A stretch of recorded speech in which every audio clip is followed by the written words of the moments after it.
Hello बच्चों, नमस्कार, good evening. कैसे हैं आप सभी लोग? एक बार जुड़ेंगे और बिल्कुल एग्जैक्ट टाइम पर हैं।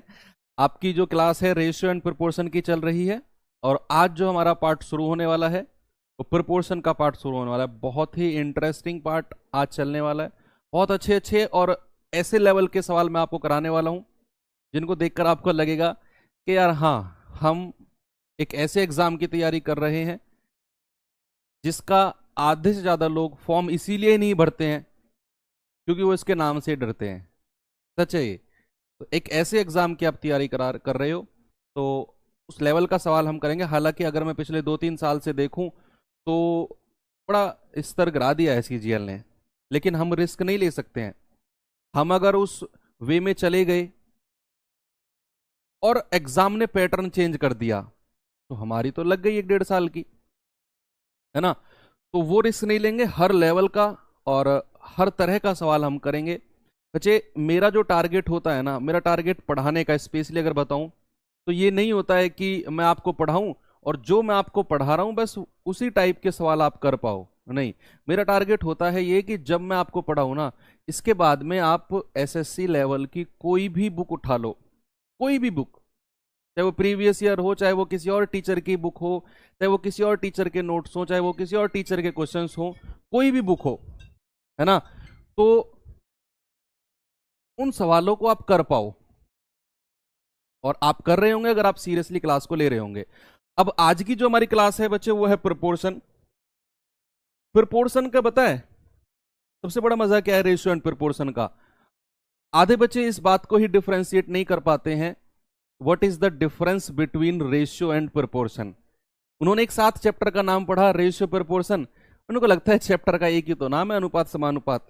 चीजें भी मिक्स ही पढ़ाई जाती है उनको, उन्होंने पढ़ी भी मिक्स ही हैं चीजें, है ना। तो हम ये अब रेशियो प्रोपोर्शन में एक साथ सारी चीजें ना एक साथ आपको करा दी जाएंगी। आप कभी डिफरेंशिएट नहीं कर पाओगे। अगर मैं आपसे पूछूं what do you mean by ratio, अनुपात से आप क्या समझते हैं? क्या है अनुपात का मतलब जो हमने पढ़ा? अनुपात का मतलब है, अगर मैं बात करूं रेशियो की, मैं बात करता हूं रेशियो की। रेशियो का मतलब होता है द रिलेशन बिटवीन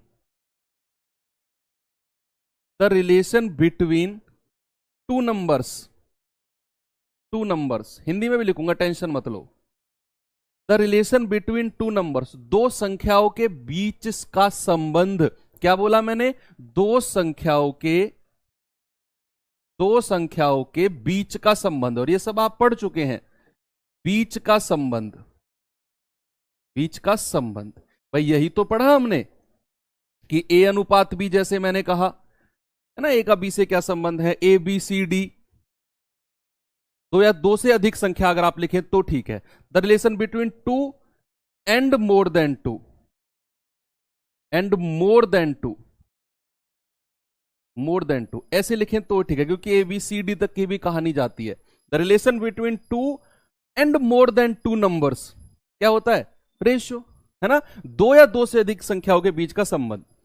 अब आज की जो हमारी कहानी है वो है बच्चे प्रोपोर्शन की। प्रोपोर्शन, इससे आप क्या समझते हैं? अभी मैंने आपको बताया रेशियो का मतलब the relation between two numbers या मोर देन टू नंबर्स। लेकिन अगर मैं कहूं प्रोपोर्शन की, तो प्रोपोर्शन का मतलब होता है the relation between to ratios, दो अनुपात के बीच का संबंध प्रोपोर्शन होता है। लिखिए इसे कॉपी में। The relation between the relation between, भाई राइटिंग मेरी ऐसी है, इंडिया से बाहर सीख के आया था मैं राइटिंग लिखनी, कैलीग्राफी जिसको बोलते हैं, तो आपकी समझ में थोड़ा बहुत आए वो लिख लेना। The relation between to ratios, वो क्या होता है? प्रोपोर्शन, है ना। दो अनुपात के बीच संबंध, दो अनुपात के बीच संबंध। अब यहां से थोड़ी सी कहानी क्लियर हुई। मतलब कि जब मैं प्रोपोर्शन पढ़ रहा हूं ना, तो मैं दो अनुपात को एक साथ कंपेयर करने की कोशिश करूंगा। जैसे लिखते रहिए ये सब लिखने वाली चीजें हैं, है ना। बड़ी धीरे धीरे आप साथ मेरे साथ लिख रहे होंगे। अब है क्या प्रोपोर्शन का मतलब, चलिए देख लेते हैं थोड़ा सा। इसको थोड़ा सा मैं इधर शिफ्ट कर दूं। चलिए भाई, प्रोपोर्शन का मतलब है, जैसे मैंने कहा कि ए अनुपात बी, और समानुपात प्रोपोर्शन का जो साइन होता है ना, ये डबल प्रोपोर्शन होता है। दो बिंदी लगाई अनुपात, दो और बिंदी लगा दी समानुपात, और सी अनुपात डी, सी अनुपात डी, है ना। तो यहां से इस जो डबल साइन डबल डॉट है ना, ये 1 2 3 4, इसी का मतलब होता है प्रोपोर्शन। और इसका मतलब इक्वलिटी, इक्वलिटी यानी कि इक्वल टू भी आप कह सकते हैं। इक्वलिटी भी होती है इन दोनों की, यानी कि ए अपॉन बी, भाई इसका मतलब यही तो होता है। प्रोपोर्शन का मतलब बराबर भी होता है सी बटे डी, यानी कि जो अनुपात ए और बी का है ना, वो सी और डी के बराबर होना चाहिए, वो सी और डी के बराबर होना चाहिए। जैसे मैं अगर आपसे कहूं कि क्या 2 3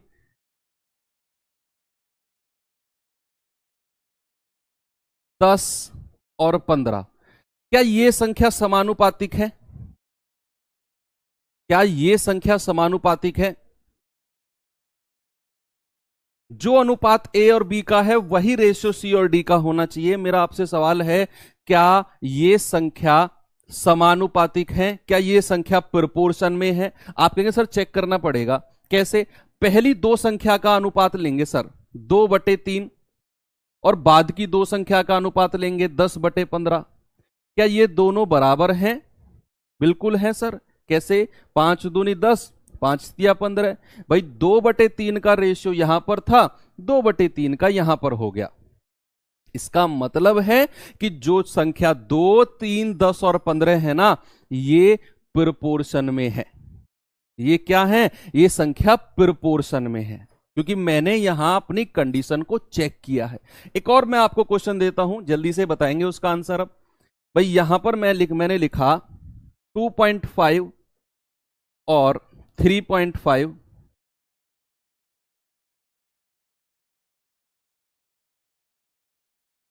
5 और 7, क्या ये संख्या समानुपातिक है? यस और नो में जवाब देना। कॉपी उठाओ, करके चेक करो, क्या ये संख्या समानुपातिक है? सर चेक करते हैं। जो अनुपात पहली दो संख्या का होगा वही रेशियो बाद की दो का होना चाहिए सर, क्योंकि हमने कंडीशन पढ़ी है कि अगर ए बी सी डी कोई संख्या दी हुई है तो जो रेशियो ए बाई बी का है वही रेशियो सी बाई डी का होना चाहिए। यहां चेक करेंगे सर, 2.5 अपॉन 3.5 बराबर 5/7 है कि नहीं? 5 पूरे 25, 5 सत्ते 35, भाई पॉइंट से पॉइंट हट गया। 5/7 5/7 के बराबर है, यानी कि ये संख्या भी हमारी प्रोपोर्शन में है।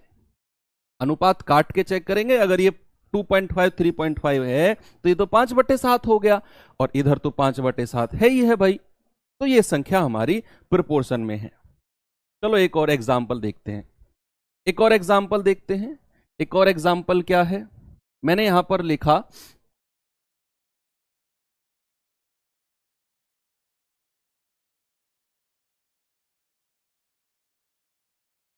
बताओ क्या ये संख्या अनुपात में है, सॉरी समानुपातिक है?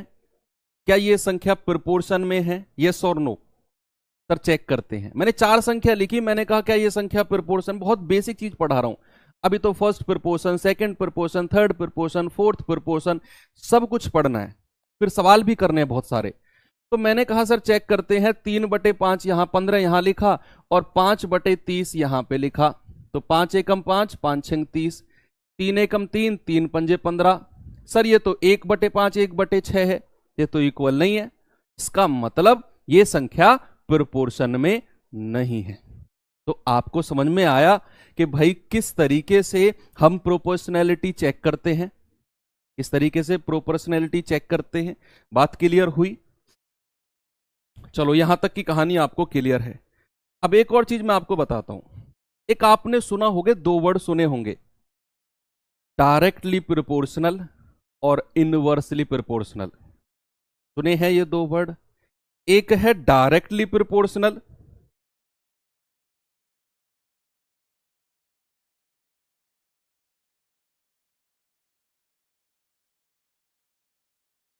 Directly proportional, proportional, proportional. इसको हिंदी में बोलते हैं अनुक्रमानुपाती, अनुक्रमानुपाती। एक होता है बच्चे inversely proportional, inversely proportional, inversely proportional, inversely proportional. इसका मतलब होता है व्युत्क्रमानुपाती, व्युत्क्रमानुपाती। एक होता है डायरेक्टली प्रोपोर्शनल अनुक्रमानुपाती, और एक होता है इनवर्सली प्रोपोर्शनल यानी कि व्युत्क्रमानुपाती, है ना। अब क्या मतलब होता है इनका, ये दो चीज भी देख लेते हैं।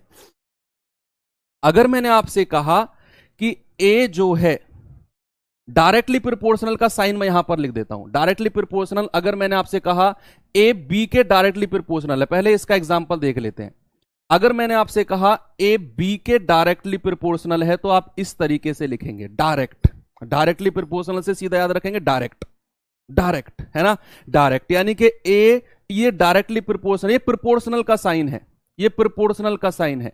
ए जो है वो डायरेक्टली प्रोपोर्शनल अगर बोल रहा है तो ए ये प्रोपोर्शन का साइन बनाया और बी, ये इसका मतलब है ना। इसको हम ऐसे भी लिखते हैं, इस वाले साइन को हम जब इक्वल टू के साइन में चेंज करते हैं ना, सामने देख के ना कमेंट मत करो प्लीज। जब मैं कॉन्सेप्ट पढ़ा रहा हूं तो मैं कमेंट की तरफ देखता भी नहीं हूं।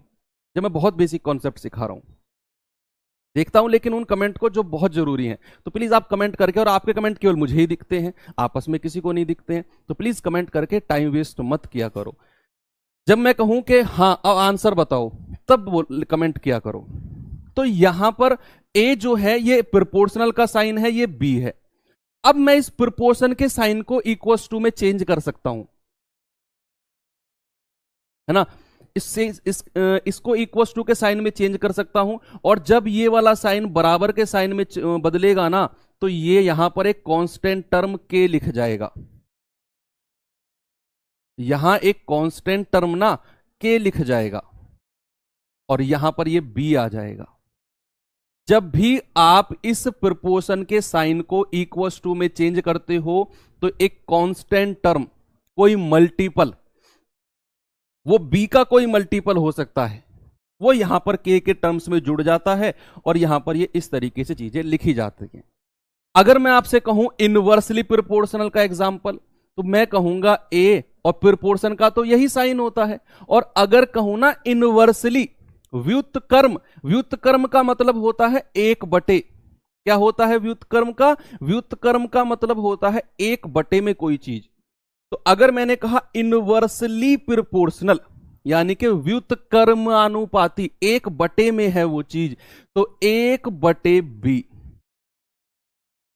ये होता है। इसका मतलब क्या होता है भाई, ए जो है वो इनवर्सली प्रोपोर्शनल है बी के, ए जो है वो इनवर्सली प्रोपोर्शनल है बी के।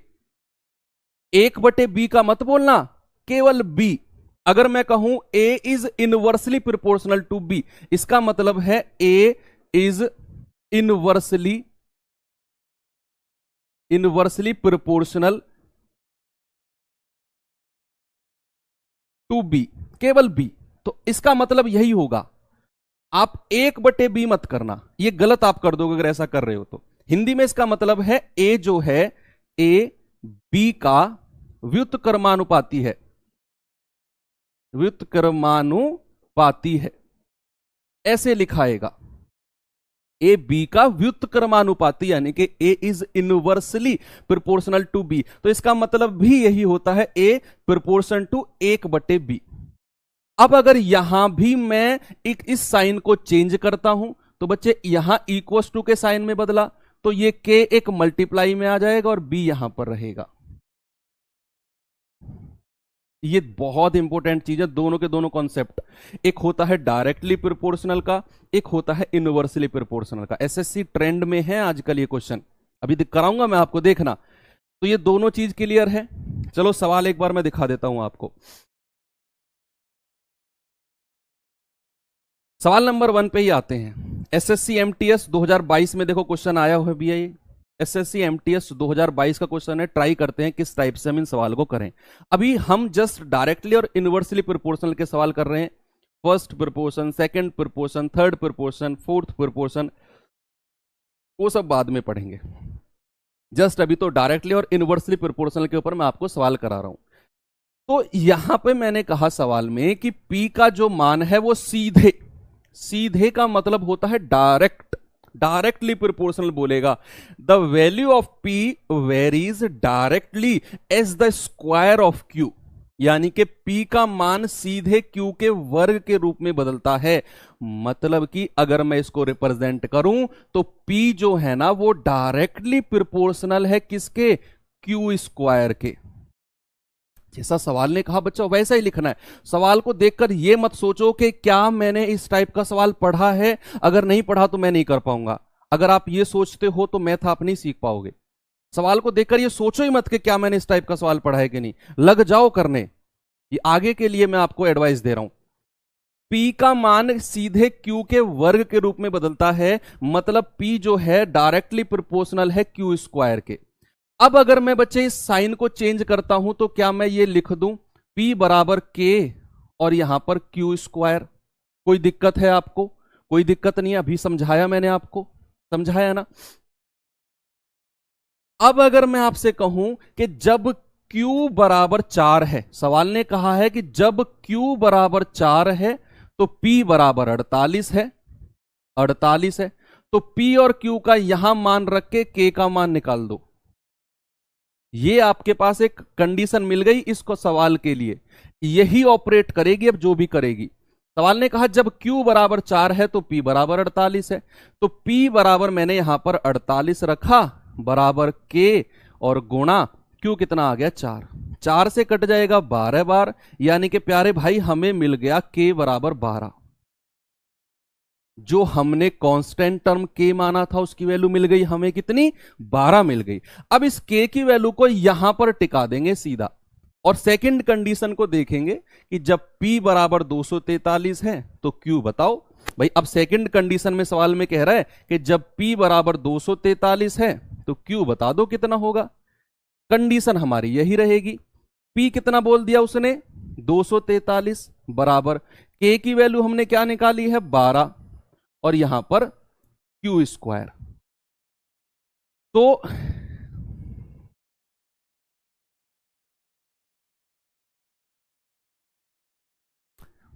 जब P बराबर जब Q बराबर 4 है, अच्छा इस 4 चौके 16 होगा बच्चे, सॉरी सॉरी सॉरी, ये 4 चौके 16 होगा।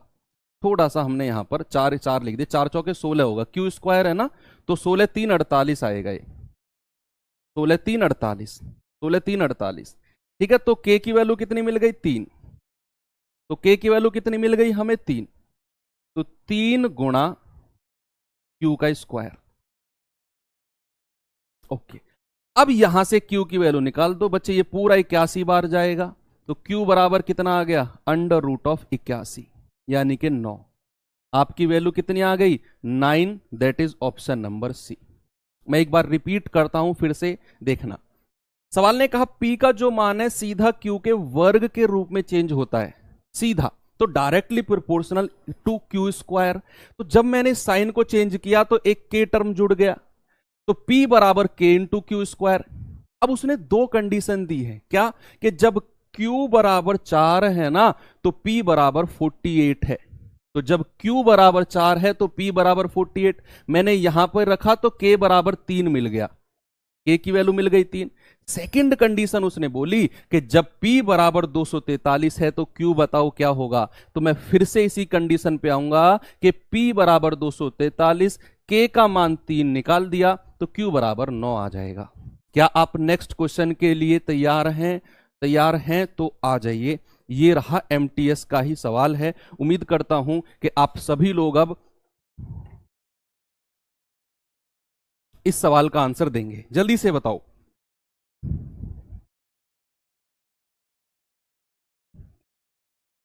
क्या करेंगे सवाल में? एम एन के व्युत्क्रमानुपाती, इनवर्सली प्रोपोर्शनल बोल रहा है।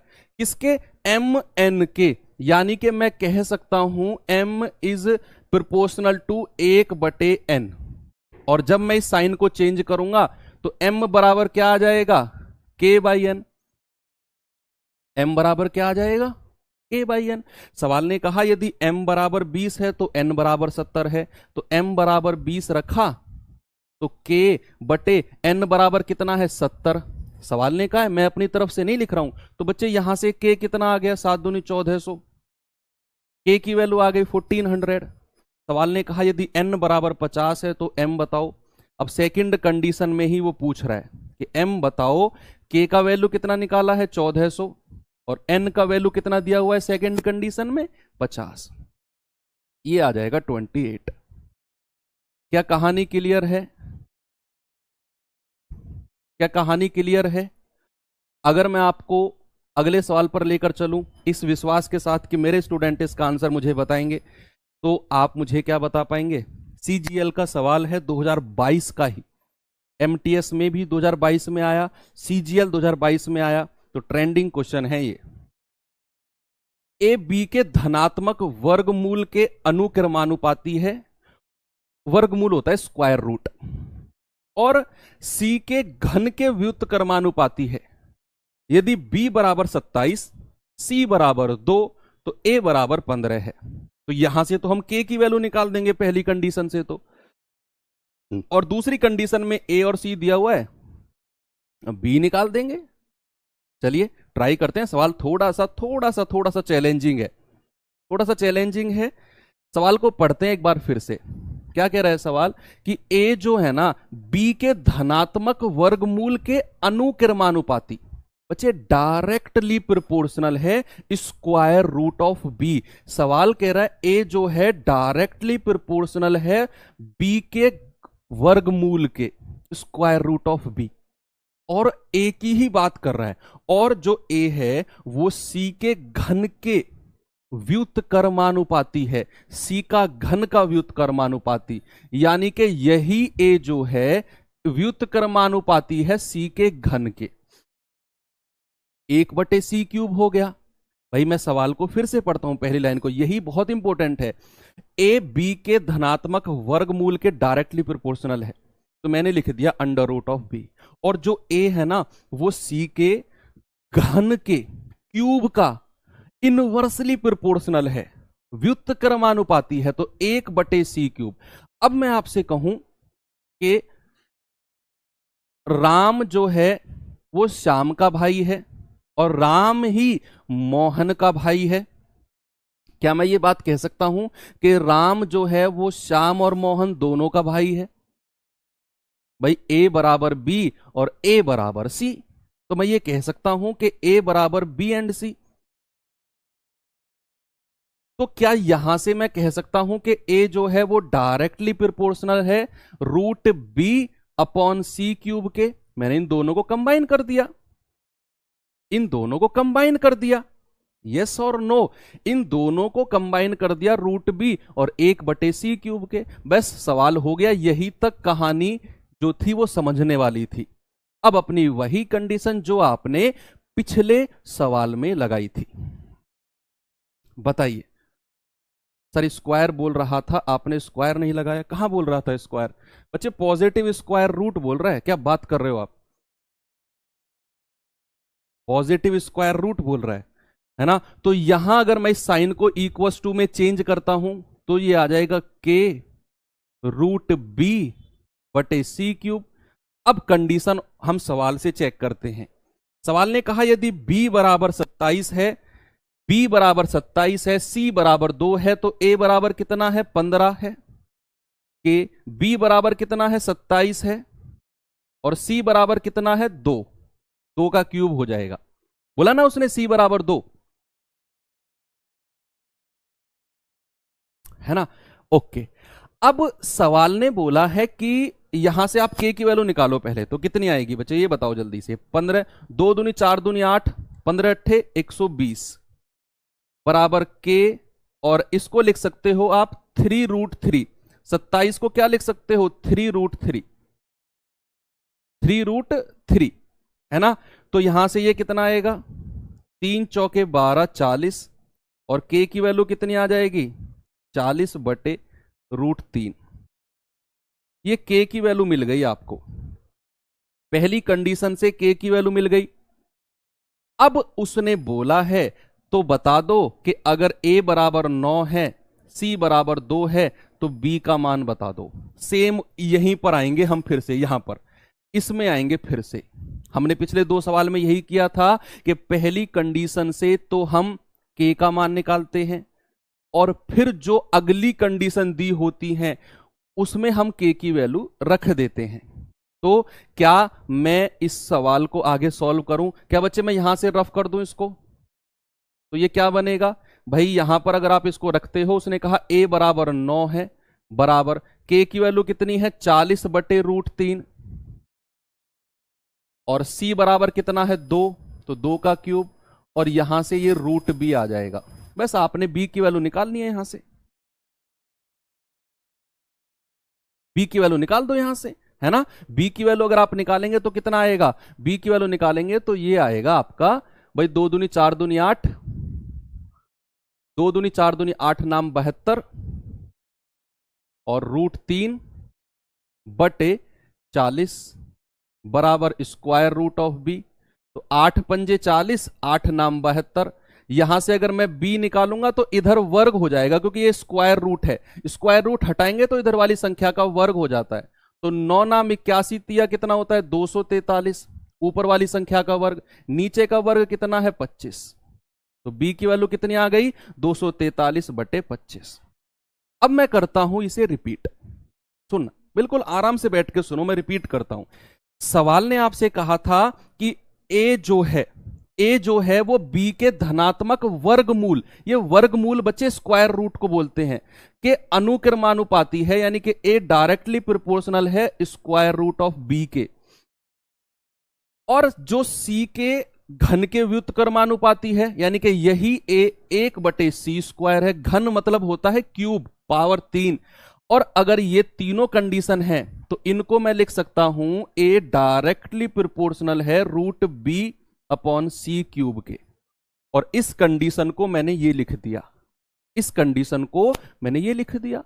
और जब मैंने इस कंडीशन को ये लिखा तो पहली जो दी हुई थी b 27, c 2 और a 15 मैंने यहां पे रखा, और k की वैल्यू आ गई कितनी भाई? 3 से कटेगा ये, 3 एकम 3, और 3 चौके 12, और 0 आ गई, है ना। तो k बराबर आ गया ये, और k बराबर ये आ गया। तो फिर मैंने इस दूसरी कंडीशन से b की वैल्यू निकाल दी 243/25, और ये बहुत अच्छे लेवल का सवाल है। ठीक है, चलें आगे। चलो अब थोड़ा सा चलते हैं, जो कंडीशन मैंने आपको अभी सिखाई थी शुरू में कि ए बी सी डी अगर प्रोपोर्शन में है तो जो अनुपात ए और बी का होगा वही अनुपात सी और डी का होगा। चलिए देखते हैं सवाल। उसने बोला कि k² जो है अनुपात है m के, और समानुपात m/16। तो यहां से अगर मैं कंडीशन लगाऊं तो बच्चे मुझे मिला k²/m बराबर m/16। भाई इसको लिख सकते हैं ना, ऐसे सिखाया था क्लास के शुरू में। जो लोग लेट आए हैं वो थोड़ा सा क्लास को शुरू से देखें। आपसे पूछा गया है, ये क्या पूछा गया है? k² + 2m² बटे k² प्लस का m², ये आपसे पूछा है। अब क्या करें सवाल को? सवाल को करेंगे ये, भाई आप क्या कर सकते हैं, क्रॉस मल्टीप्लाई भी करेंगे तो कोई फायदा नहीं है। आप एक काम करो, इस m को उठाकर ना नीचे ले आओ, नीचे ले आओ तो ये हो जाएगा k² बटे m² बराबर 1/16। भाई ये नीचे ही तो आएगा क्रॉस मल्टीप्लाई जब होगी।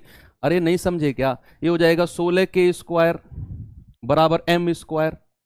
और अगर मैं एक काम करूं, k² को उसके नीचे ले जा रहा हूं तो मिलेगा मुझे m² बटे k² बराबर 16, और बटे 1 आप लिख सकते हो। यानी कि इसको 16R और 1R लिख सकते हैं, रेशियो में सिखाया था मैंने आपको। तो जहां भी सवाल में m स्क्वायर हो वहां 16R लिख दो, जहां भी k स्क्वायर हो वहां 1R लिख दो। इतना आसान सवाल हो गया।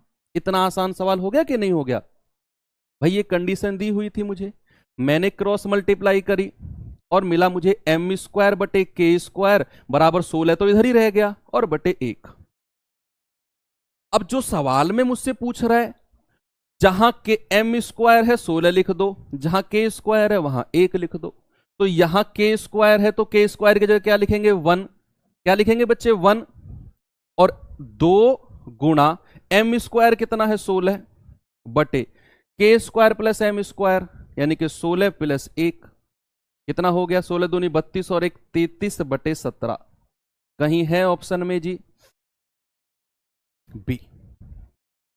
तो प्रोपोर्शन के बहुत बेसिक सवाल करा रहा हूं अभी तो मैं आपको, बहुत बेसिक। हालांकि प्रोपोर्शन सारा ही इजी है, बहुत इजी है, लेकिन वैरायटी ढूंढ के लाया हूं सवालों की। वैरायटी के क्या क्या वैरायटी यहां पर सवालों की हो सकती है। आर का यूज नहीं भी करोगे तो भी कोई दिक्कत नहीं है, कोई दिक्कत नहीं है। आप भाई आर का यूज करोगे ऊपर नीचे कैंसिल आउट हो जाना है। मैंने तो जस्ट आपको समझाने के लिए लिखा है कि उसको 16R और 1R मान सकते हैं, है ना? चलो, अगर आप m और k का रेशियो बनाओगे तो 4 1 आएगा, उस 4 1 का फिर से वर्ग करना पड़ेगा आपको। बात तो वही आ जाएगी कि नहीं? भाई हमें ये भी तो ध्यान में रखना है, हमसे पूछा क्या है? हमसे पूछा है सारी संख्या स्क्वायर में, तो काहे मैं स्क्वायर रूट निकालूं? मैं स्क्वायर रूट निकालूंगा फिर उनका वर्ग करूंगा। दिमाग फिरा है क्या हमारा? नहीं फिर रहा। हमने तो सवाल में देखा है कि सारी चीजें स्क्वायर में पूछ रहा है, तो फिर स्क्वायर में रहने देंगे उनको, है ना? चलो,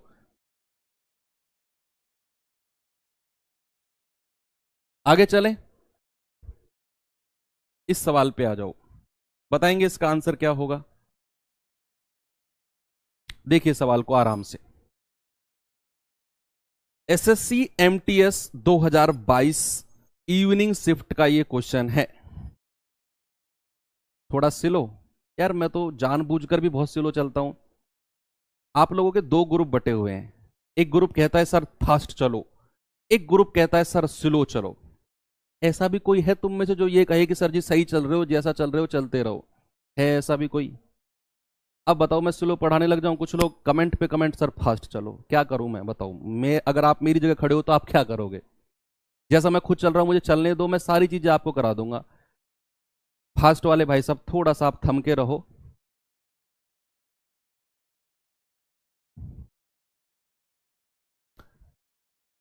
चलिए सवाल देखेंगे। उसने कहा x-1, x+2, 3x+5 और y ये सब समानुपाती हैं। ये सब क्या है? ये सब प्रोपोर्शन में है। और उसने कहा यदि x बराबर 5 है तो y का मान बताओ। भाई आपको दी हुई है चार संख्या a, b, c और d। ये चार संख्या ना समानुपातिक है, प्रोपोर्शन में है।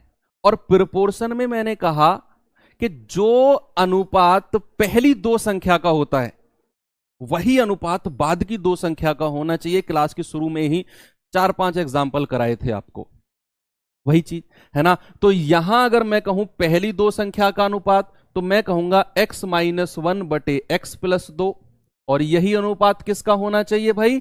3x+5 बटे y का।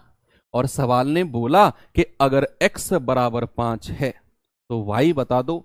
आप क्या, एक 5th क्लास का बच्चा भी कर देगा इसे, कि x बराबर 5 रखेंगे तो 5 में से 1 गया 4, 5 और 2 7 बराबर 3x+5, 5 तिया 15 और 5 20 और बटे y। क्रॉस मल्टीप्लाई कर दो। क्रॉस मल्टीप्लाई करेंगे, पहले 4 से 5 20 को काट दो 5 बार। अब क्रॉस मल्टीप्लाई करेंगे तो y बराबर कितना आएगा? 7 पंजे 35। तो क्या आंसर आ गया? 35। क्या आ गया भाई? 35। चले नेक्स्ट क्वेश्चन पे आ जाइए। बताओ इस सवाल का आंसर। एसएससी एमटीएस 2022 का ये सवाल है, कैसे होगा? मैं चाहता ना तो प्रोपोर्शन को 20 मिनट में खत्म कर सकता था रेशियो चैप्टर में ही, एक बार पढ़ा था सेकंड मीन प्रोपोर्शन के 4 सवाल करा देता, थर्ड प्रोपोर्शन के 3 सवाल करा देता, 3 सवाल आपको फोर्थ प्रोपोर्शन के करा देता और आपसे कहता प्रोपोर्शन खत्म, अगला चैप्टर। लेकिन वो कहीं ना कहीं मेरी ईमानदारी और आपकी मेहनत के साथ धोखा होता। आपको जो विश्वास दिलाया गया था मेरे द्वारा शुरू में कि सारी चीजें पढ़ाई जाएंगी और बहुत डिटेल में आपको बहुत आराम से पढ़ाई जाएंगी, इसीलिए प्रोपोर्शन की अलग क्लास और सारी चीजें एक तरफ से सेट करके रखी मैंने कि कोई भी सिंगल कॉन्सेप्ट सिंगल क्वेश्चन ना छूटे। सवाल है कि 0.04 अनुपात 0.06 समानुपात 0.06 अनुपात ए, तो जो अनुपात इन दोनों का होगा यानी कि 0.04 बटे 0.06 का, बच्चे वही अनुपात किसका होना चाहिए 0.06 बटे ए का। क्या यहां से आप ए की वैल्यू निकाल सकते हैं? सर निकाल दी हमने, तो भाई यहां भी पॉइंट के बाद 2 संख्या और यहां भी पॉइंट के बाद 2 संख्या, तो पॉइंट से तो पॉइंट उड़ा दो, जीरो का कोई महत्व नहीं बचा अब, तो 2 दूनी 4 2 तिया 6, क्रॉस मल्टीप्लाई करेंगे तो 2a बराबर 3 की इसमें करेंगे तो 6 तिया 18, 0.18, भाई 0.06 में 3 की मल्टीप्लाई करो 0.18 ही आएगा। अब 2 से इसको काट दो 0.09, क्या आंसर आया जी? ए की वैल्यू कितनी आई 0.09। पॉइंट में नहीं फंसना है, बस इतना बेसिक तो आपको क्लियर भी होना चाहिए। ये उम्मीद मत करना कि राहुल सर भी आपको इतना बेसिक पढ़ाएंगे कि पॉइंट से पॉइंट हट गया, ये हट गया, वो हट गया। ये बेसिक क्लियर रहना चाहिए आपका, और नहीं भी है तो हो सकता है राहुल सर आपको ये बताएं कि भैया ये दशमलव है, दशमलव से दशमलव हटा, ये हटा, वो हटा, तो नंबर सिस्टम की कहानी है सारी। तो ए का मान कितना आ गया 0.09। आसान सा सवाल था, आगे लेकर चलूं आपको? चलो इस सवाल पे चलते हैं, बताएंगे जल्दी से इसका आंसर क्या होगा। एसएससी एमटीएस 2022 मॉर्निंग शिफ्ट का क्वेश्चन है और आप लोगों से मुझे इसका आंसर चाहिए।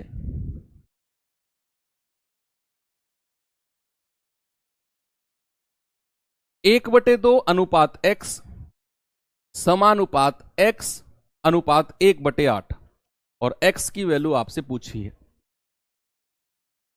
कैसे करेंगे भाई? जो अनुपात इन दोनों का होगा 1/2 और गुणा x बराबर वही अनुपात इनका होगा एक, कितना किसका होगा x बटे, और b कितना है 1/8, 1/8।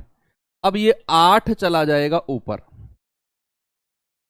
भाई जो अनुपात a बटे b का था वही अनुपात c बटे d का होगा, तो a बटे b कितना आया है 1/2 और x नीचे ही रहेगा डिनोमिनेटर में। यहां कितना है x और ये जो d है 1 में आ जाएगा और ये 8 ऊपर चला जाएगा, तो कितना आ गया 1/2x बराबर 8x, कितना आ गया 16x² बराबर 1, एक्स स्क्वायर बराबर कितना 1/16, तो x कितना आ गया √1/16 यानी कि 1/4। कहानी क्लियर हुई? आपका आंसर कितना आ गया 1/4। कॉन्फिडेंस आ रहा है? आसान सवाल है कि अगर 4 संख्याएं समानुपातिक हों तो जो रेशियो पहली 2 का होता है वही रेशियो बाद की 2 संख्या का हो जाता है। सेम चीज आपको पढ़ाई जा रही है बार बार। तो एक और लास्ट सवाल कर दो, फिर मैं आपको सिखाता हूं। आपने अभी तक सीखा होगा mean proportion, second proportion, third proportion, fourth proportion, आपको सारी चीजें मैं डिटेल में कराऊंगा। क्या होता है फर्स्ट प्रोपोर्शन, क्या होता है सेकंड प्रोपोर्शन, क्या थर्ड, क्या फोर्थ, क्या मीन प्रोपोर्शन, सारी चीजें डिटेल में पढ़ेंगे, नोट्स बनाएंगे बहुत अच्छे से। एसएससी सीरियल 2020 का मॉर्निंग शिफ्ट का क्वेश्चन है कि अगर 2x+1, x+2, 2 और 5 ये समानुपातिक हैं, प्रोपोर्शन में है, तो 3.5, अरे ये इसका मध्यानुपाती पूछ रहे हैं। चलो इस सवाल को थोड़ी देर के लिए होल्ड करते हैं, सवाल को थोड़ी देर के लिए भाई होल्ड करते हैं, फिर मैं आपको कॉन्सेप्ट ही सिखाता हूं। तो अब कॉन्सेप्ट ही सीखते हैं। अगला पेज पलटो और लिखना शुरू करना मेरे साथ, पहले समझेंगे फिर लिखेंगे।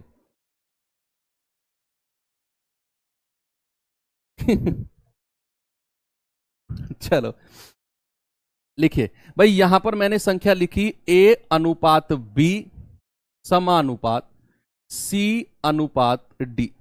कितनी संख्या है? 4। 4 संख्या है। अब अगर मैं कहूं पहली संख्या कौन सी है, आप कहेंगे A, और बच्चे यही हो जाएगा आपका फर्स्ट प्रोपोर्शन। फर्स्ट प्रोपोर्शन क्या हो जाएगा? फर्स्ट प्रोपोर्शन, प्रथमानुपात। प्रथमानुपात। दूसरी संख्या है B। एक बच्चे का कल कमेंट आया था कि सर चीजें ना सिस्टमेटिक तरीके से कराओ। पहली बात तो मैं समझा नहीं सिस्टमेटिक तरीका मतलब क्या है। शायद वो ये कहना चाह रहा होगा कि सर टाइप लिख के करवाओ। बच्चे अगर मैं आपको टाइप लिख के करवाने लग गया ना, जितना कंटेंट मैं आपको देना चाह रहा हूं उतना कंटेंट मैं आपको नहीं दे पाऊंगा। फिर रीजन है, मैं आपको वही चीज करा पाऊंगा जो लिमिटेड टाइप में है। मान लो 10 टाइप है, 12 टाइप है, 12 टाइप कराने के बाद मैं सोचूंगा ठीक है कवर हो गई सारी चीजें। जो इक्का दुक्का 2 2 3 3 4 4 सवाल है ना, जो किसी भी टाइप में नहीं आते हैं, उनका क्या करेंगे? फिर पहले बात तो टाइप में अगर हम रह के पढ़ेंगे तो बाउंड हो जाएंगे हम। सारी चीजें मैंने ऐसा थोड़ी करा रहा हूं कि मैंने कोई सवाल आपको कराया, अगला सवाल अलग कॉन्सेप्ट का है, नहीं, सेम कॉन्सेप्ट का है। टाइप में जानबूझकर नहीं लिखता हूं। टाइप आप जब मैंने एक जैसे 4 सवाल करा दिए तो एक टाइप के हो गए। आगे मैंने कॉन्सेप्ट चेंज किया, आपको बताया कि नया कॉन्सेप्ट है, उसके ऊपर 4 सवाल करा दिए, वो अगला टाइप हो गया। यही तो सिस्टम है। क्योंकि जब आप टाइप से पढ़ते हो ना और आप एग्जाम में बैठते हो, आपके दिमाग में एक सिंपल सी बात रहती है, कोई सवाल आ गया, ओहो ये सर के टाइप का सवाल है, कोई नहीं आया, ओहो ये टाइप तो सर ने कराया ही नहीं। एग्जाम से निकल के कॉल करते हो भाई सर ने क्या पढ़ाया, उनके टाइप का तो कुछ आया ही नहीं। लेकिन अगर आप कॉन्सेप्ट सीख रहे हो तो दुनिया का कोई भी टाइप आ जाए आप कर लेंगे। जैसे पहला है तो ये फर्स्ट प्रोपोर्शन, सेकंड है तो ये सेकंड प्रोपोर्शन, सेकंड प्रोपोर्शन, ये द्वितीय अनुपात, द्वितीय अनुपात, ये हो जाएगा आपका third proportion, third proportion. Roman में ही लिखते हैं, है ना। इसको क्या लिखेंगे? तृतीय अनुपात। और ये क्या हो जाएगा आपका? फोर्थ प्रोपोर्शन, चतुर्थ अनुपात, चतुर्थ अनुपात, ये सब लिखेंगे। अब ये कब है? जब हमें 4 संख्याएं दी हो। सारा कंफ्यूजन दूर करना आराम आराम से समझ के। यहां पर मैंने कहा A अनुपात B समानुपात C अनुपात D। मैंने कहा ये पहला वाला first proportion, second proportion, third proportion और फोर्थ प्रोपोर्शन। क्लियर है ना भाई? अगर मैं आपसे कहूं कोई क्वेश्चन मैं आपको देता हूं तो मैं छोटा कर देता हूं। कोई सवाल अगर मैं आपको देता हूं, अभी ये सारे क्वेश्चन वही तो थे जो मैंने आपको अभी कराए थे। जैसे एक क्वेश्चन मैं आपको दिखा देता हूं, कौन सा क्वेश्चन है। जैसे ये क्वेश्चन है, ये उसी का ही तो था। इसमें इसने 3 संख्याएं दे दी और ये A पूछ लिया। आपसे क्या पूछा उसने? फोर्थ प्रोपोर्शन ही तो पूछा, चतुर्थ अनुपात ही तो पूछा। भाई जो आपने A की वैल्यू निकाली है, ये फोर्थ प्रोपोर्शन ही तो निकाली आपने।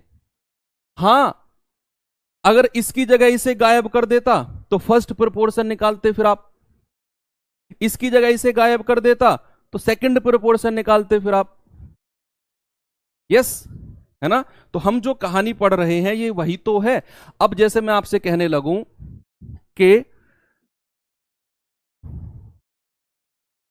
मैं आपसे कहने लगूं कि 4 5, मैंने कहा आपसे x अनुपात 4 समानुपात 6 अनुपात 11। बताइए प्रथम अनुपात क्या होगा? x की वैल्यू क्या होगी? प्रथमानुपात क्या होगा?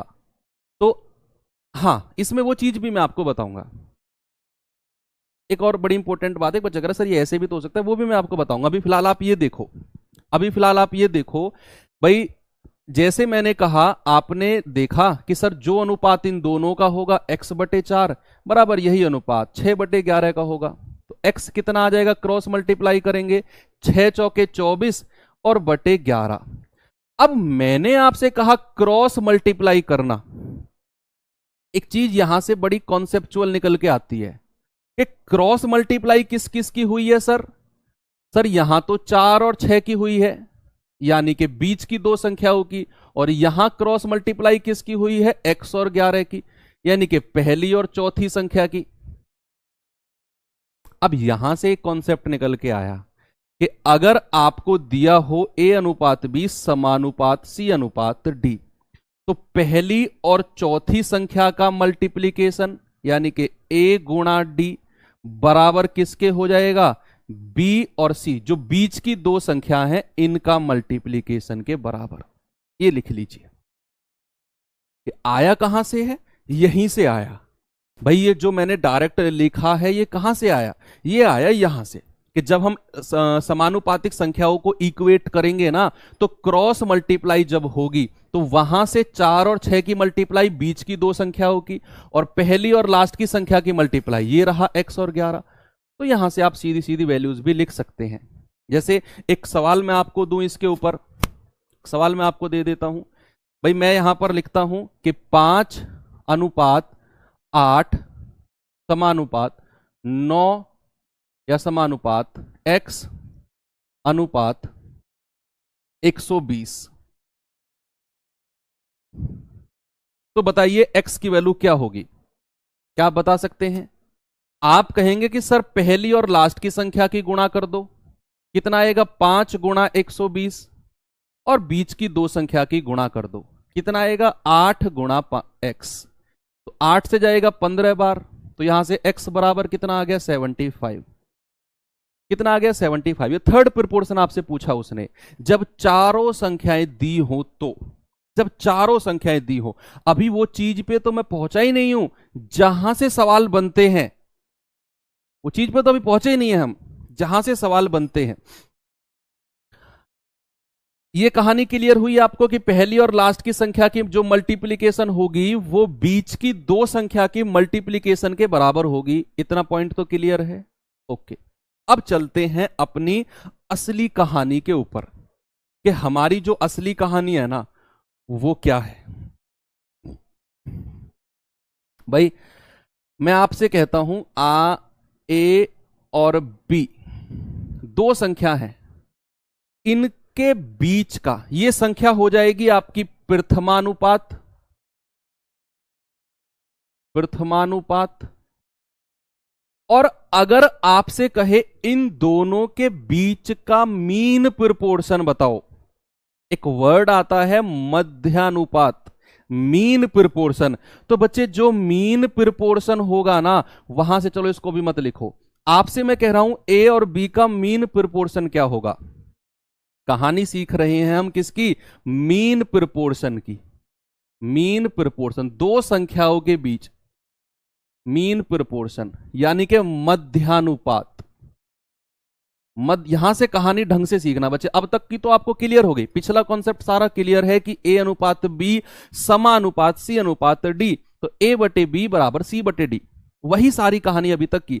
अब थोड़ी सी चेंज होगी। मैंने कहा a और b का मध्य अनुपात, हमें नहीं पता a और b के बीच एक ऐसी संख्या आपने डायरेक्ट रटा हुआ है a b, root a b।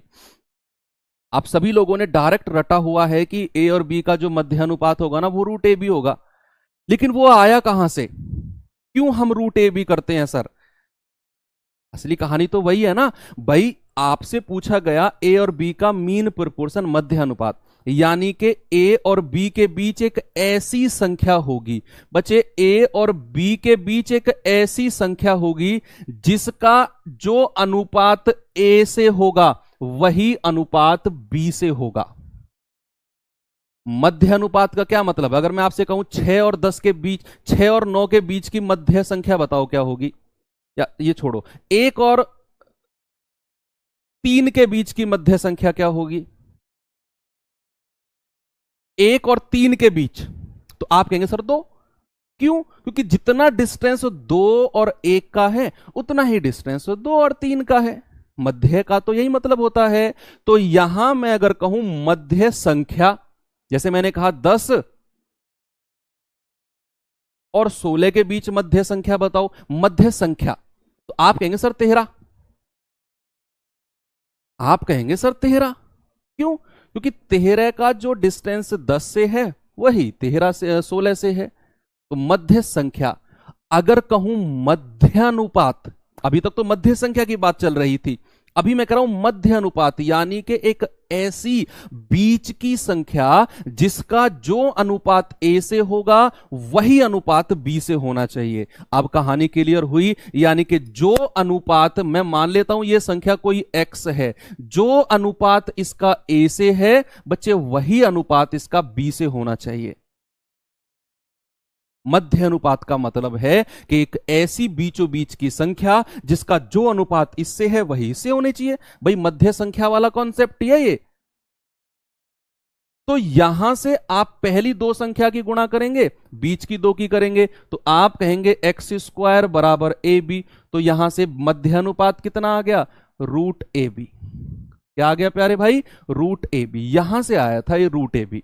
अब क्लियर हुआ? यहां से आया था रूट ए बी, मध्य अनुपात। एक ऐसी संख्या इन दोनों के बीच जिसका जो अनुपात ए से होगा वही अनुपात इसका बी से होगा। ये होता है मध्य अनुपात, mean proportion. Okay, mean proportion की कहानी क्लियर हुई आपको? इसको थोड़ा सा मैं साइड में करके सेकंड चलते हैं थर्ड प्रोपोर्शन के ऊपर। थर्ड प्रोपोर्शन क्या होता है? इसी में ही थर्ड प्रोपोर्शन। भाई मैंने कोई संख्या दे दी आपको ए और बी, दो संख्या है ए और बी। थर्ड प्रोपोर्शन क्या कहेगा आपसे? बताओ क्या होगा थर्ड प्रोपोर्शन? अगर मैं आपसे कहूं कि ए और बी का हमें थर्ड प्रोपोर्शन बताइए, क्या होगा? आप में से बता सकता है कोई?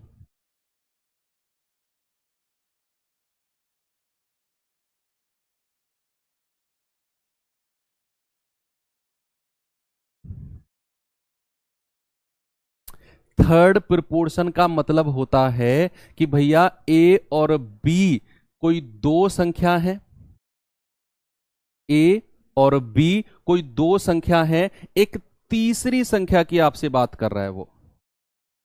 या फिर यहीं पर इसी में ही अगर मैं आपको थर्ड प्रोपोर्शन पूछ लूं, इसी में ही थर्ड प्रोपोर्शन पूछ लूं, या चलो मैं अलग ही बताता हूं आपको थर्ड प्रोपोर्शन। ये थर्ड प्रोपोर्शन का मतलब है कि जो अनुपात ए और बी का है बच्चे वही अनुपात बी और जो तीसरी संख्या हमने मानी है एक्स का होना चाहिए। ये होता है थर्ड प्रोपोर्शन। ये होता है थर्ड प्रोपोर्शन कि जो अनुपात पहली दो संख्या का है, पहली और दूसरी का, वही अनुपात दूसरी और जो तीसरी संख्या है उसका होना चाहिए। यहां चौथी संख्या नहीं है कोई सी भी, क्योंकि एक संख्या दो बार रिपीट हुई है। जो अनुपात पहली और दूसरी का है वही अनुपात दूसरी और तीसरी का होना चाहिए। सेम अनुपात दूसरी और तीसरी का होना चाहिए। तो यहां से अगर मैं इन दोनों की मल्टीप्लाई करूं तो ए एक्स, और यहां से इन दोनों की मल्टीप्लाई करूं तो बी स्क्वायर। तो बच्चे एक्स का मान क्या आ गया? बी स्क्वायर अपॉन ए। क्या आ गया? बी स्क्वायर अपॉन ए। और इसको बोलते हैं थर्ड प्रोपोर्शन। थर्ड प्रोपोर्शन आपको दो ही संख्या देगा। अगर दो संख्या का मीन प्रोपोर्शन पूछे तो आप कहेंगे रूट ए बी, और अगर दो संख्या का थर्ड प्रोपोर्शन पूछे, अगर दो संख्या का थर्ड प्रोपोर्शन तृतीयानुपात पूछे, तो जो अनुपात ए और बी का होगा वही अनुपात बी और तीसरी संख्या एक्स का होगा। तो यहां से एक्स की वैल्यू क्या आ गई? बी स्क्वायर अपॉन ए। तो यहां से ये फॉर्मूला बना जो आपने डायरेक्ट रटा हुआ है। ए और बी का थर्ड प्रोपोर्शन होता है बी स्क्वायर अपॉन ए। क्या होता है? बी स्क्वायर अपॉन ए, अगर बात कहेगा तृतीय अनुपात की। एक और बचा फोर्थ प्रोपोर्शन। एक और बचा है क्या? Fourth proportion. उसे भी लिख लेते हैं। एक बचा है फोर्थ प्रोपोर्शन। फोर्थ प्रोपोर्शन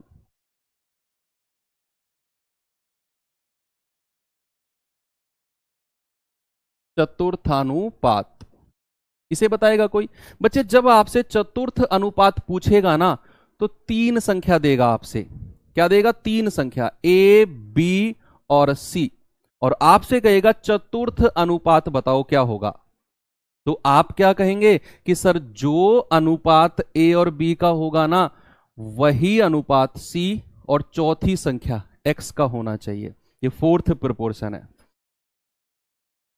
ये फोर्थ प्रोपोर्शन है ना। हाँ जो भी है यार, अब मेरी हिंदी पे तुम क्यों जा रहे हो? मैंने तुमसे शुरू में ही कह दिया मैं विदेश से सीख के आया हूं हिंदी, विदेश से, और विदेश की हिंदी में थोड़ा बहुत इधर उधर चलता है ना। तो अगर मैं कहूं ए बी सी, तीन संख्या देगा और चतुर्थ अनुपात पूछेगा तो आप कहेंगे कि सर जो अनुपात ए और बी का होगा वही अनुपात सी, और जो चौथी संख्या जो अनुपात पूछ रहा है उसके बराबर होगा। ये दो करेंगे, ये दो, तो ए गुणा एक्स बराबर बी गुणा सी, तो एक्स कितना आ गया? बी गुणा सी बाई ए। तो फोर्थ प्रोपोर्शन अगर आपसे पूछे ए बी सी का तो आप कहेंगे बी गुणा सी बाई ए। आपसे ए और बी का मीन प्रोपोर्शन पूछे तो आप कहेंगे रूट ए बी। अगर आपसे ए और बी का थर्ड प्रोपोर्शन पूछे तो आप कहेंगे बी स्क्वायर अपॉन ए, दूसरी वाली संख्या का वर्ग करके पहली से डिवाइड कर देंगे। अगर आपसे कहे फोर्थ प्रोपोर्शन, तीन संख्या देगा और फोर्थ प्रोपोर्शन पूछेगा तो आप कहेंगे बी गुणा सी बाई ए। सारी चीजें क्लियर हो गई आपको? क्या अब हम सर सीपीओ कवर हो जाएगा? बच्चे जो मैं आपको पढ़ा रहा हूं CGL, CPO, MTS, CHSL, phase, state level exam, one day exam जितने भी हैं सारे के सारे क्लियर हैं। ओके,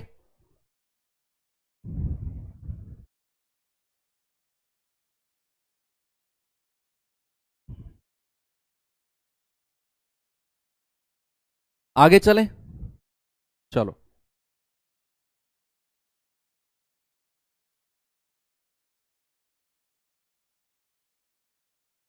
सवाल पे चलते हैं। अब इस सवाल पे आ जाओ, करेंगे इस सवाल को।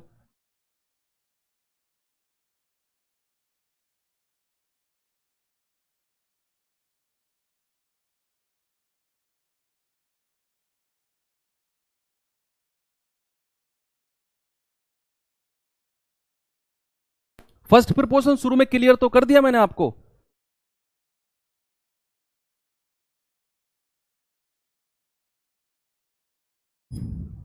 बताएंगे जल्दी से।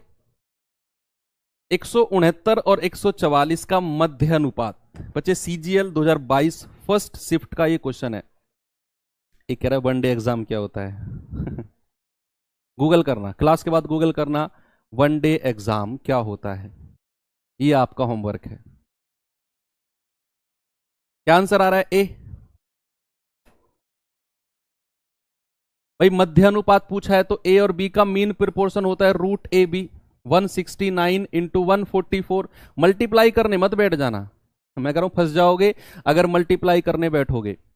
आपको पता होना चाहिए 169 अंडर रूट के अंदर है तो ये 13 आएगा बाहर निकल के, क्योंकि 169 का रूट होता है 13, 13 का स्क्वायर 169, और 144 है बाहर निकल के क्या आएगा 12, और 12 तिया 36, 12 कम 12 और 3 15।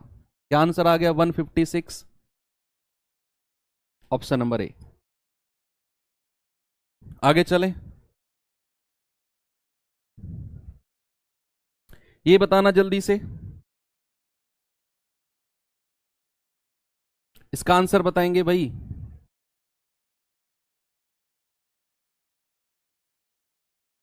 सवाल है ए और बी का मध्य अनुपाती जो है ना वो सी है, तो बताइए ए स्क्वायर सी और बी स्क्वायर सी का मध्य अनुपाती क्या होगा? सीजीएल 2022 का क्वेश्चन है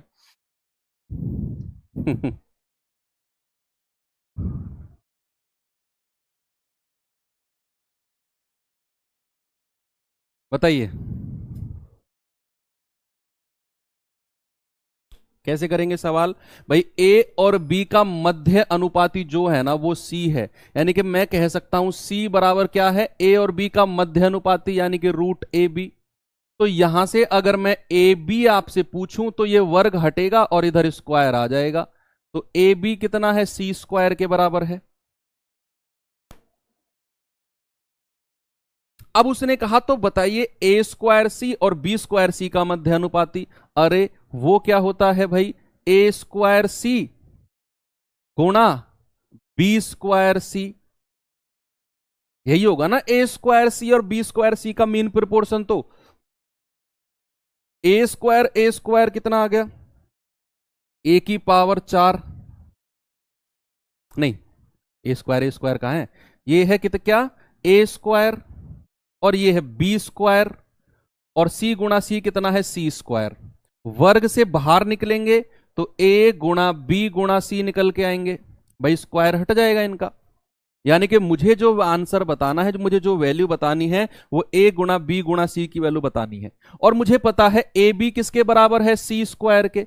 तो यहां अगर मैं ए बी की वैल्यू सी स्क्वायर रख देता हूं, सी अलग से है ही, मेरा आंसर क्या आ जाएगा, सी क्यूब।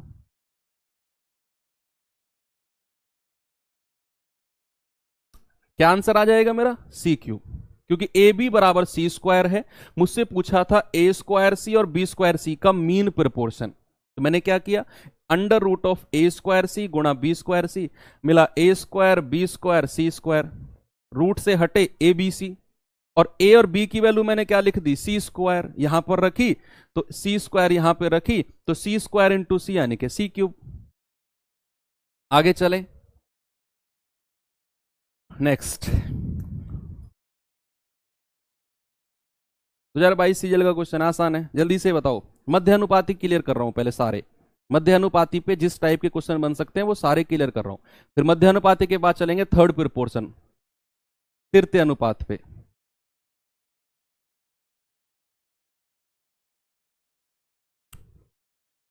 देखो x जो है 12.8 और 64.8 का मध्य अनुपाती है, तो x का मान बताओ क्या होगा। x क्या है, अंडर रूट ऑफ 12.8 और गुणा 64.8। बच्चे इस सवाल में करने में जो चैलेंज है, जो सीखना है, वो है आपकी बुद्धि का प्रयोग। आप क्या करेंगे, इन दोनों की गुणा करेंगे, नहीं गुणा नहीं करनी है, हमें फैक्टर बनाने हैं। फैक्टर कैसे, कि सर अगर मैं ये पॉइंट हटाऊंगा तो पॉइंट के बाद एक संख्या, ये पॉइंट हटाऊंगा तो पॉइंट के बाद एक और संख्या। क्या मैं 128 को ऐसे लिख दूं 64 गुणा 2, भाई 64 गुणा 2 क्यों लिखा मैंने, क्योंकि 64 एक परफेक्ट स्क्वायर होता है अपने आप में, और उसमें से 2 को मैंने अलग कर दिया, 64 गुणा 2। ऐसे ही इसको क्या लिख सकते हैं, इसको लिख सकते हैं 200, 2 दूनी 4, 2 तिया 6, 2 दूनी 4 और 2 चौके 8, 324 गुणा 2।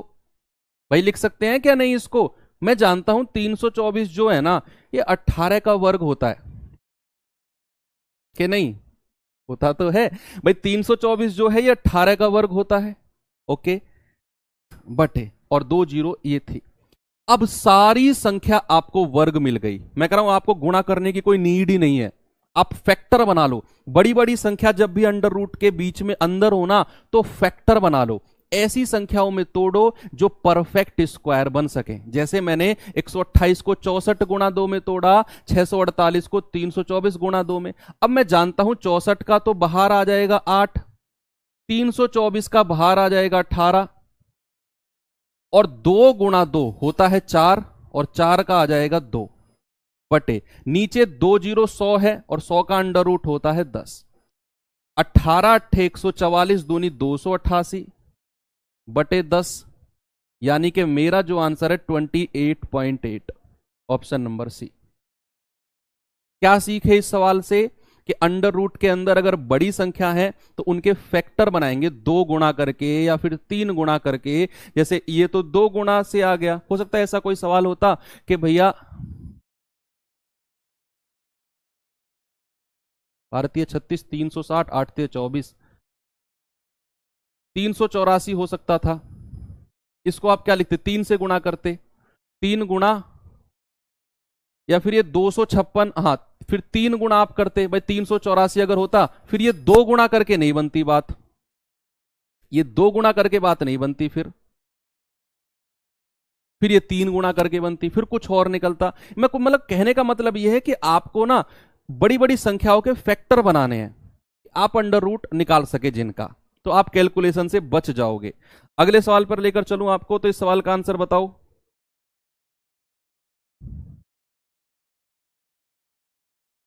हायर सेकेंडरी लेवल CHSL 2022 का ये सवाल है। क्या आप इस सवाल का आंसर मुझे बता सकते हैं कि 0.4 और 3.6 का मध्य अनुपाती क्या है? मध्य अनुपाती होता है under root of A B, 0.4 गुणा 3.6। भाई पॉइंट हटेगा बटे 10, पॉइंट हटेगा बटे 10।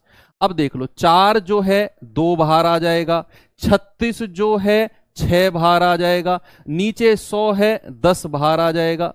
तो 12 बटे 10 कहो या 1.2 कहो, कितनी स्पीड से आंसर आ गया? आया कि नहीं?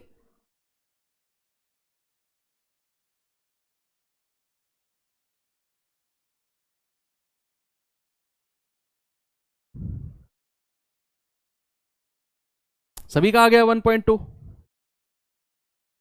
ये बता दो तो फिर, 2022 सीजीएल का क्वेश्चन है। लेवल बढ़ा दिया थोड़ा सा सवाल का, थोड़ा सा, इतू सा। क्या है? 6 प्लस रूट 8 और 3 माइनस रूट 2 का मध्य अनुपाती बताना है। अब क्या करें? फंस गए। इनका रूट कैसे निकालें जी? आप कर सकते हो। कैसे? Same process, under root of A B by 6 plus, देखो रूट 8 को मैं क्या लिख सकता हूं? 4 गुणा 2, यानी कि 2 रूट 2 लिख सकता हूं मैं इसे। रूट 8 को लिख सकते हैं क्या? 2 रूट 2, 2 रूट 2। और इसकी मल्टीप्लाई किससे करनी है? 3 माइनस रूट 2 से। ये मल्टीप्लाई करना जानते हो आप?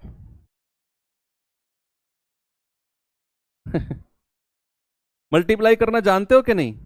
भाई आप क्या करो, पहले 6 की मल्टीप्लाई इसमें करो, कितना आ गया? 6 तिया 18, फिर माइनस का साइन है, और फिर 6 की मल्टीप्लाई इसमें करो, 6 रूट 2। इसका कहानी खत्म। अब 2 रूट 2 पे आ जाओ, इसकी मल्टीप्लाई इसमें करेंगे, भाई प्लस का साइन है ना, तो 3 दूनी 6 रूट 2 प्लस का, अब माइनस का साइन है, अब इसकी मल्टीप्लाई इसमें कर दो, तो 2 और रूट 2 मल्टीप्लाई होंगे तो 2 बनेंगे, और 2 दूनी 4, और ये सब अंडर रूट में है। प्लस से माइनस गया, 18 में से 4 गए तो 14। आंसर कितना आ गया? Root 14। That is option number B, root 14। Clear है? ओके, तो चलें थोड़ा सा आगे, आ जाते हैं इस पे। थर्ड प्रिपोर्स 15 सवाल कराऊंगा, फिर 15 सवाल और बचेंगे, 30-32 सवाल हैं, वो कल कर लेंगे, है ना? ज्यादा लंबी खींचना भी ठीक नहीं है। 0.024 और 0.12 का थर्ड प्रिपोर्शन पूछा है। थर्ड प्रिपोर्शन क्या होता है? ए और बी का बी स्क्वायर अपॉन ए। क्या होता है? बी स्क्वायर अपॉन ए। सर कल अंकित सर ने वीडियो बनाया था पोस्ट भरने का, तो वो मेंस के पेपर के, हाँ वो मेंस के बाद होता है, वो पोस्ट प्रेफरेंस मेंस के बाद होता है। ए और बी का थर्ड प्रिपोर्शन होता है बी स्क्वायर अपॉन ए। बी स्क्वायर यानी कि 0.2 का स्क्वायर, तो आप कहेंगे 0.12 इंटू 0.12, भाई बी स्क्वायर तो यही होता है, अपॉन ए 0.024। सारा खेल दशमलव का है, ऑप्शन चेक कर लो, नहीं तो सारा खेल, एक भी संख्या इधर उधर हुए ना तो खेला बदल जाएगा, खेला बदल जाएगा अगर एक भी संख्या इधर उधर हुए तो। आपको पॉइंट को बड़े ध्यान से देखना है। यहां पॉइंट के बाद 2 संख्या है, यहां पॉइंट के बाद 2 संख्या है, तो 2 और 2 4, नीचे मल्टीप्लाई होगी 4 जीरो से, क्योंकि 2 संख्या और 2 संख्या 4 संख्या है। अगर आप 2 पॉइंट को हटाते हो तो नीचे आ जाएंगी 4 संख्या, 4 जीरो। यहां पॉइंट को हटाओगे तो पॉइंट के बाद 3 संख्या है, ऊपर जाएंगी 3 जीरो, 3 जीरो से 3 जीरो खत्म, 12 दूनी 24, 2 छिक्के 12, कितना आ गया? 6 बटे, और यहां 1 जीरो बची थी, आपका जो आंसर है 0.6 आ जाएगा भाई। क्या आएगा? 0.6। देखा, बहुत सारे बच्चों का आंसर आ रहा है ऑप्शन ए, बहुत सारे का बी, बहुत सारों का सी। क्योंकि वो पॉइंट में अलझ गए, और यही चाहता था एसएससी सीपीओ 2022। यही थोड़ी सी कमी रह जाती है कि हम जल्दबाजी में सवालों को गलत कर देते हैं। चलो लास्ट क्वेश्चन कर लेते हैं आज का, दोनों का मिक्स सवाल। सीजीएल 22 का क्वेश्चन है, मध्य अनुपाती करा दिया, तृतीय अनुपाती हो गया, तो दोनों का मिक्स क्वेश्चन कर लेते हैं। मिक्स क्वेश्चन क्या है कि 1.6 और 3.6 का मध्य अनुपाती बताओ, और 5 और 8 का तृतीय अनुपाती बताओ, और जो मिले उनका भी रेशियो बताना है। तो सबसे पहले क्या करना है, इनका मध्य अनुपाती वो कितना होता है भाई, रूट 1.6 इंटू 3.6, और 5 और 8 का तृतीय अनुपाती होता है b²/a। पहले तो ये निकाल ही लो भाई, ये पॉइंट हटेंगे, नीचे 2 जीरो। अब देख लो, 16 परफेक्ट स्क्वायर है, 36 परफेक्ट स्क्वायर है, और 100 का आ जाएगा 10। अनुपात ये कितना है, 8 × 8 = 64/5। इन दोनों का रेशियो बताना था ना, इन दो, इसका तो मध्य अनुपाती, 5 और 8 का थर्ड प्रोपोर्शन, और फिर उनका आप रेशियो बताना है। तो आप क्या करेंगे, जब संख्या अनुपात में होती है ना, तो जो अंश होता है, जो न्यूमरेटर होता है, वो न्यूमरेटर से कट सकता है, जो डिनोमिनेटर होता है वो डिनोमिनेटर से कैंसिल हो सकता है। जैसे 5 से कट जाएगा 2 बार, जैसे ये 4 से कट जाएगा 16 बार, जैसे ये 2 से कट जाएगा 2 × 6। भाई नीचे से तो ऊपर कट ही सकते हैं। तो आपका जो आंसर मिला 3 और 16 का, क्या मिला है, 3 और 16 का। ओके, अब एक सवाल दे दूं आपको होमवर्क के लिए, जो मैंने शुरू में छोड़ा था। ये रहा सवाल, ये रहा सवाल, ये आपके लिए टेलीग्राम क्वेश्चन है। टेलीग्राम क्वेश्चन है, अभी टेलीग्राम ओपन हो चुका है ग्रुप आपका। कॉपी में अच्छे से सॉल्व करेंगे, खाना वाना खा के, और पोस्ट कर देंगे, बाद में फिर मैं देख लूंगा। कल की जो शुरुआत होगी इस सवाल से होगी, और कल हम प्रोपोर्शन जो हमारा चैप्टर है वो कंप्लीट करके अपने नेक्स्ट चैप्टर पे बढ़ जाएंगे। और नेक्स्ट चैप्टर हो सकता है मिक्सचर कराऊं, या फिर हो सकता है हम पार्टनरशिप कर लें। मिक्सचर या पार्टनरशिप में से कोई एक चैप्टर नेक्स्ट चैप्टर होगा हमारा, क्योंकि यही सीरीज है। मिक्सचर है, पार्टनरशिप है, फिर टाइम एंड वर्क होगा, फिर पाइप सिस्टम, और आगे चलते चले जाएंगे। ठीक है, तो इस सवाल का आंसर मुझे टेलीग्राम ग्रुप में बताएंगे क्या होगा। तो क्लास को खत्म करते हैं, मिलते हैं कल के सेशन में। थैंक यू, बाय बाय, जय हिंद।